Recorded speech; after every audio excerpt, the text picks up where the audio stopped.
Quinn's first classes were all the same. The teachers introduced themselves and got the students to do the same. They talked about what the course load would look like. They all blended together in Quinn's mind.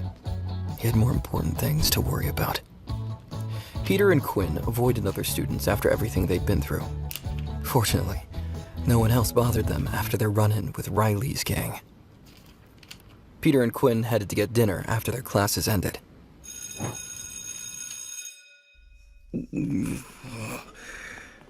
Quinn noticed the pang of hunger in his stomach. It became harder to ignore as the day progressed. He looked forward to the food in the canteen with enthusiasm. Quinn and Peter sat at a table in the low-level area. Peter looked around the room, clearly looking for someone. Quinn knew who it was before Peter said anything. Peter pulled on Quinn's sleeve right as he was about to take a bite. I don't see Vorden anywhere. Do you think he's okay? Quinn forced his eyes to look away from the food.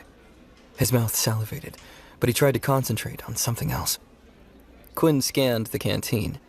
He found other groups chatting amongst themselves, but no Vorden.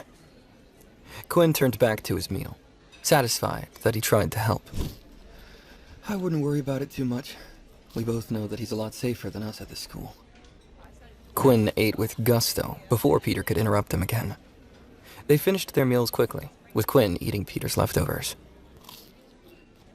They went straight back to their dorms once they finished, wary of any bullies.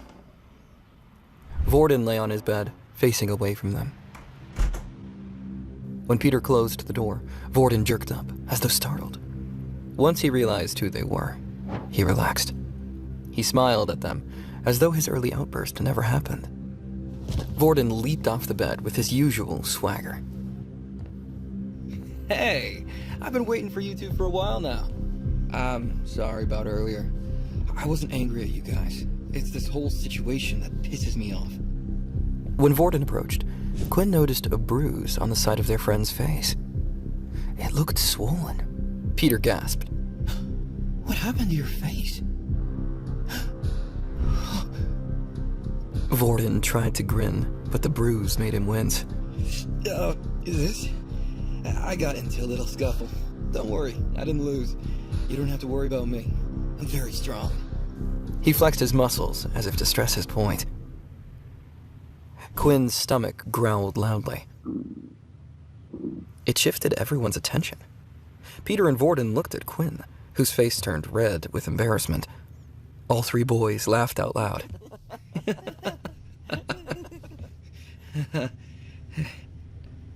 Quinn tried to regain his composure. Sorry. I guess I'm still hungry after dinner. Vorden patted Quinn's back. Why don't you grab something from the convenience store?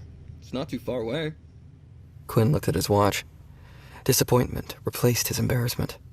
He had no credits after his earlier encounter with Riley's gang. Vorden came over and tapped his watch against Quinn's before Quinn realized what had happened. A notification appeared on his watch. Transfer of 10 credits. Successful. Vorden shook his head before Quinn could say anything. Hey, don't refuse. Take it as my apology. Go grab something to eat. I don't want to hear your stomach rumbling when I'm trying to go to bed. Quinn didn't know what to say. Thanks.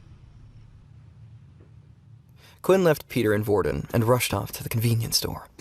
It was only a 20-minute walk from the school. The two guards stood at the front gate of the school at all times. Only students, teachers, and certain military personnel were allowed on the school grounds. Anytime a student wanted to leave, they had to show their wristwatch to the guard. The same procedure was followed upon entering. Once past the gates, Quinn tested what 10 points in stamina could do. It had already turned dark. The sun was nowhere to be seen. He jogged to the convenience store, feeling refreshed.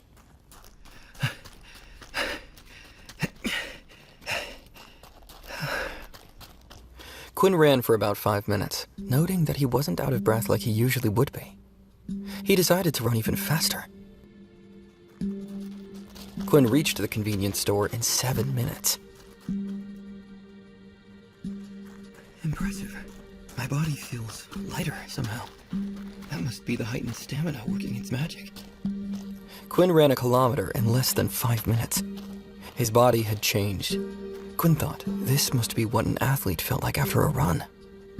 Quinn also noticed that he could see everything very clearly at night.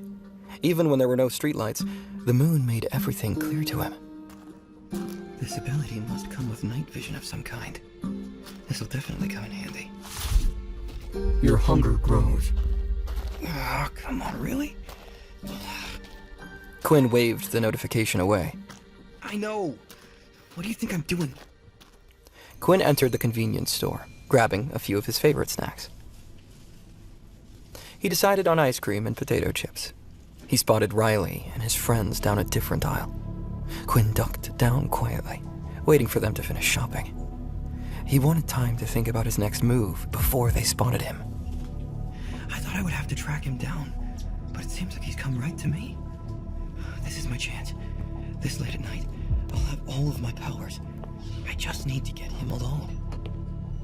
As Quinn waited, he noticed that next to him were a lot of masks.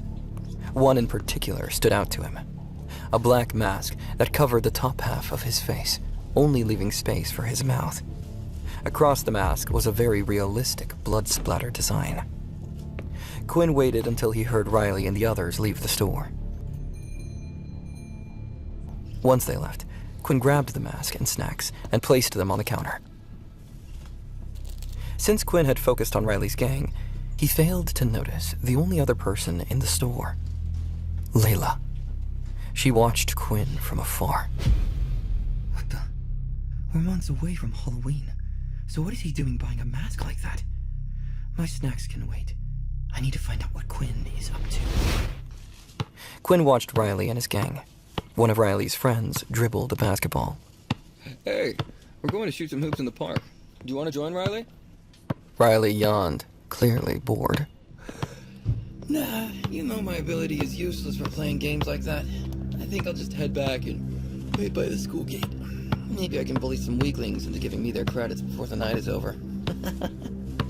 The other boys looked at each other. They felt guilty, aware that what they were doing was wrong. Still, they told themselves that they were doing it to survive. While this might be true for the two of them, Riley took pleasure from bullying those weaker than him. Quinn knew it wouldn't be much longer until Riley's friends distanced themselves from Riley. Riley headed back to school, passing through a small park on the way back. The area was completely void of people and had very little lighting. Quinn hid behind a tree as he entered the park. Quinn put on his mask, pumping himself up. It's showtime.